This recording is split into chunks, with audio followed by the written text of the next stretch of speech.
3 حاجات مجنونة عن علماء المسلمين، هتصدمك. الحاجة الأولى، عالم كده بإنه مجنون عشان يهرب، ابن الهيثم، أبو علم البصريات.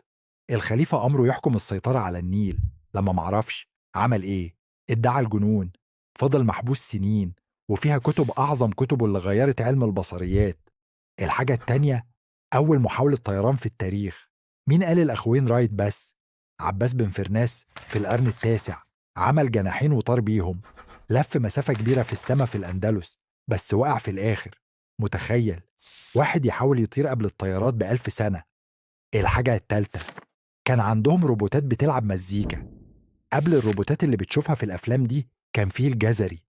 في القرن الثاني عشر اخترع ساعة مياه عملاقة فيها فرقة موسيقية من الروبوتات، كانت بتلعب مزيكا لوحدها عشان تسلي الملك في القصر. يعني الدي جي القديم كان روبوت من 800 سنة. علماء المسلمين دول كانوا عالم تاني خالص.